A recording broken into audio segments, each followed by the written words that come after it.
నా పేరు బాలాజీ నాయక్. మేము ఇక్కడ ఫారెస్ట్ డిపార్ట్మెంట్లో స్ట్రైకింగ్ ఫోర్స్లో విధులు నిర్వహిస్తున్నాము.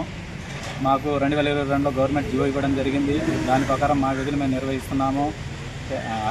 అతి వేగంతో వచ్చే వెహికల్స్ వలన వన్యప్రాణులకు హాని జరుగుతుందని గవర్నమెంట్ వాళ్ళు దృష్టిలో ఉంచుకొని ఈ జీవో ఇవ్వడం జరిగింది. ఈ జీవో ప్రకారం మా విధులు మేము నిర్వహిస్తున్నాము. అది నిన్న హై స్పీడ్ వెహికల్ రావడం జరిగింది.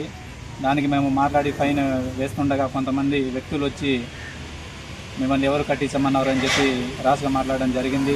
దానికి మా దగ్గర ఉన్న జియో కాపీ వాళ్ళకి చూపించడం జరిగింది.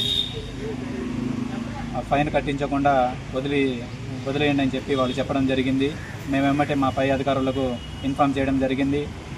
మా అధికారులు మనం జియో ప్రకారం వెళ్తున్నాం కాబట్టి మనం నిధులు మరి నిర్వహించాలి అని చెప్పడం జరిగింది. దాంట్లో మా విధులు మేము నిర్వహిస్తున్నాం. కానీ కొంతమంది గుర్తు తెలియని వ్యక్తులు వచ్చి దందా చేస్తున్నారు అది అని మాట్లాడడం జరిగింది. అదంతా అవాస్తవం. మాకు ఇచ్చిన జీవో ప్రకారం మా డ్యూటీ మేము నిర్వహిస్తున్నాం.